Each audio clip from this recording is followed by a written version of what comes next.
آج میں علامہ اقبال کی نظم جگنو کی تشریح لے کر آپ کی خدمت میں حاضر ہوا ہوں۔ تو چلے اس نظم کو پہلے پڑھتے ہیں، اس کے بعد اس کی تشریح کو پڑھیں گے۔ جگنو کی روشنی ہے کاشانۂ چمن میں، یا شمع جل رہی ہے پھولوں کی انجمن میں۔ آیا ہے آسماں سے اڑ کر کوئی ستارہ، یا جان پڑ گئی ہے مہتاب کی کرن میں۔ یا شب کی سلطنت میں دن کا سفیر آیا، غربت میں آ کے چمکا گمنام تھا وطن میں۔ تکمہ کوئی گرا ہے مہتاب کی قبا کا، ذرہ ہے یا نمایاں سورج کے پیراہن میں۔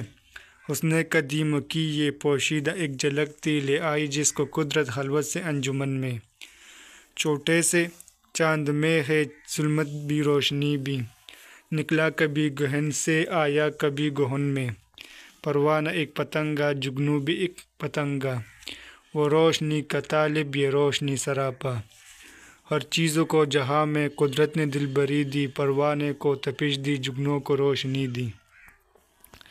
رنگی نوا بنایا مرغان بے زباں کو، گل کو زبان دے کر تعلیم خاموشی دی۔ نظارہ شفق کی خوبی زوال میں تھی، چمکا اس پری کو تھوڑی سی زندگی دی۔ رنگی کیا سحر کو بانکی دلہن کی صورت، پہنا کے لال جوڑا شبنم کی آرسی دی۔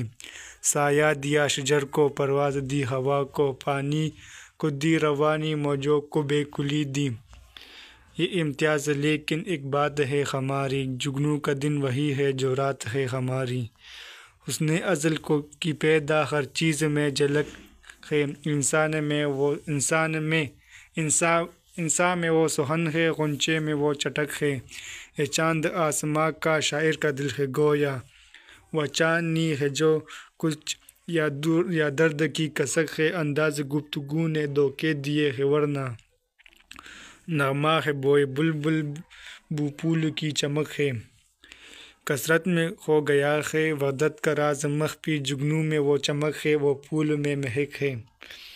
یہ اختلاف پھر کیوں ہنگاموں کا محل ہو، خرشے میں جب کہ پنہاں خاموشی ازل ہو۔ اقبال کی یہ نظم اس بلند پایہ امیجری کی مظہر ہے جس نے انہیں ایک بڑے شاعر ہونے کی فضیلت بخشی۔ جگنو بظاہر ایک ننھا سا پرندہ ہے، لیکن اقبال نے اس کے وجود کو خوبصورت امیجز کے حوالوں سے جس مقام پر پہنچا دیا ہے، اس کا اندازہ نظم پڑھنے سے ہی ممکن ہے۔ عملاً اس نظم کے 3 حصے ہیں۔ فرماتے ہیں: پہلا حصہ، معنی کا شاعر نے چمن چمن کا صحن، سفیر ایلچی، تکمہ بٹن، حسن قدیم پرانا حسن۔ مطلب جب کسی باغ میں جگنو اپنی روشنی سمیت مہو پرواز ہوتا ہے تو یوں محسوس ہوتا ہے کہ پھولوں کی بزم سجی ہوئی ہے اور اس میں جگنو کا وجود ایک روشن شمع کی مانند ہے۔ لگتا ہے کہ یا تو آسمان سے اڑ کر کوئی ستارہ یہاں پہنچا ہے جو چاند کی کوئی کرن جگمگا رہی ہے، یا ایسے ہے کہ جس طرح سے دن کا کوئی سفیر رات کی سلطنت میں والد ہوا ہے۔ ہر چند کے اپنے وطن میں اس کی کوئی حیثیت نہ تھی، لیکن یہاں پہنچ کر اس کی شخصیت چمک اٹھی ہے۔ اس شعر سے مراد یہ ہے کہ دن کے وقت جگنو کے پروں کی روشنی اپنی وجود کا احساس نہیں کرا پاتی، جبکہ رات کی تاریکی میں اسے پروازہ کرنے میں مدد دیتی ہے۔ شب کے لمحات میں چمکتے ہوئے جگنو کو دیکھ کر یوں محسوس ہوتا ہے کہ چاند نے اگر قبا پہنی ہوئی ہے تو اس کا کوئی بٹن ٹوٹ کر گر پڑا ہے، یا سورج نے اگر کوئی لباس پہنا ہوا ہے تو اس پر پڑا ہوا کوئی ذرہ چمک رہا ہے۔ دراصل یہ محض ایک ننھا سا پرندہ نہیں، بلکہ یہ تو حسن قدیم کی ایک ایسی جھلک کے مانند ہے جسے قدرت تنہائی سے نکال کر کسی انجمن میں لے آئی ہو۔ اقبال کہتے ہیں کہ یہ جگنو تو ایک چھوٹے سے چاند کے مانند ہے جس میں تاریکی بھی ہے اور روشنی بھی۔ ایسا چاند جو اسی سبب کبھی گہن سے باہر نکل آتا ہے اور کبھی گہن میں چھپ جاتا ہے۔ مراد یہ ہے کہ جب جگنو مہو پرواز ہوتا ہے تو اس کے ننھے پروں سے لمحے بھر کو روشنی برآمد ہوتی ہے اور لمحے بھر کے لیے تاریکی پھیل جاتی ہے۔ ہر چند کے پروانہ بھی ایک کیڑا ہے اور جگنو بھی ایک حقیر سا کیڑا ہے، لیکن صورت یہ ہے کہ پروانے کو تو روشنی کی طلب ہوتی ہے جبکہ جگنو کو سراپا روشنی ہے۔ دوسرا حصہ، معنی رنگین نوا، سریلی آواز۔ مطلب ان اشعار میں پروانے اور جگنو کے وجود کے حوالے سے مختلف اشیاء کی فطرت کا موازنہ کرتے ہوئے کہتے ہیں: امر واقعہ یہ ہے کہ قدرت نے دنیا میں ہر شے کو کوئی نہ کوئی خصوصیت عطا کی ہے۔ فرق بس اتنا ہے کہ پروانے کو حرارت بخشی گئی ہے اور جگنو کو روشنی سے نوازا گیا ہے۔ اس طرح بعض بے زبان پرندوں کو دل مو لینے والے انداز میں نغمگی کا عمل سکھایا، اس کے برعکس پھولوں کی پتیوں کی شکل میں زبان عطا کر کے خاموش رہنے کی تعلیم عطا فرمائی۔ اپنے بیان کو جاری رکھتے ہوئے اقبال کہتے ہیں کہ شفق کا نظارہ ہمیں یوں اچھا لگتا ہے کہ اس کی مدت محض چند لمحات تک محدود ہے، اور اس کی جو مختصر زندگی ہے وہی اس کا حسن ہے۔ پھر سحر کے لمحات کو بھی اتنا خوبصورت پیراہن عطا کیا کہ اسے ایک دلہن سے تشبیہ دی جائے تو بے جانہ ہوگا۔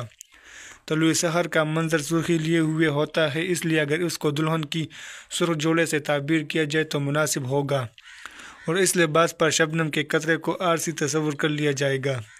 یہی نہیں، قدرت نے درختوں کو سایہ عطا کیا اور ہوا کو فضا میں اڑانا سکھایا، جبکہ پانی کو روانی بخشی اور موجوں کو اضطراب و طلب سے نوازا۔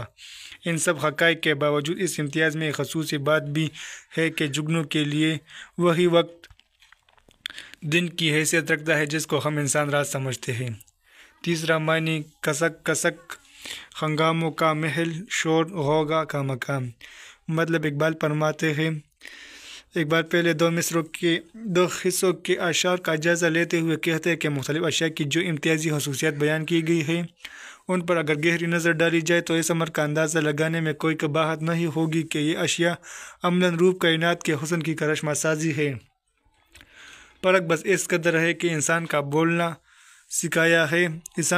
سکھایا ہے تو غنچہ کو چٹکنا۔ اس طرح چاند اور شاعر کے دل میں بھی کوئی نمایاں فرق نہیں کہ چاند کی روشنی اور شاعر کے دل کی کسک عملاً ایک ہی چیز ہے۔ یہ تو محض ایک ایسا دھوکہ ہے جو گفتگو کے انداز سے پیدا ہوا۔ اس ضمن میں یہ وضاحت ضرور ہے کہ مختلف اشیاء کے جو مطالب و معنی وضع کر لیے گئے ہیں وہی عام انسانوں کو غلط فہمی میں مبتلا کرتے ہیں، بصورت دیگر نغمہ جو ہے وہ عملاً بلبل کی خوشبو ہے اور خوشبو پھول کی چہک سے مشابہ ہے۔ گویا بلبل کے نغمے کی وہی حیثیت ہے جو پھول کی خوشبو کی ہے۔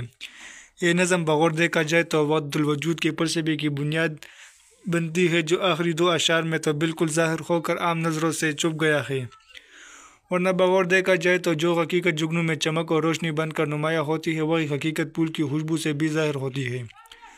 چنانچہ اس حوالے سے جب ہر شے میں رب ذوالجلال کا نور اور اس کا حسن چھپا ہوا ہے تو پھر اختلاف اور افتراق میں پڑھ کر نئے جھگڑے کس لیے پیدا کیے جائے؟ حقیقت یہ ہے کہ اقبال نے مختلف اشیاء کے تقابلی کرداروں کے حوالے سے ایک بڑے مسئلے کا حل پیش کیا ہے۔ اس کے ساتھ میں آپ کو ایک بتاتا چلوں کہ آج کے زمانے میں جگنو بلکہ ختم ہو گئے ہیں۔ مختلف قسم کے جو اسپرے ہو رہے اس سے جگنو کی نسل بالکل ختم ہو چکی ہے تقریباً پاکستان میں، اور پڑوسی ممالک میں بھی تقریباً ختم ہو چکی ہے، اور یہ دوسرے کلائمیٹ چینج کی وجہ سے بھی۔ تو شاید ہم یہ آخری نسل ہوں گے جس نے جگنو کو دیکھا ہوگا۔ اس کے بعد جو آئندہ آنے والی نسلی ہوگی وہ صرف جگنو کا نام سنے گی لیکن ان کو جگنو دیکھنے میں نہیں ملے گا۔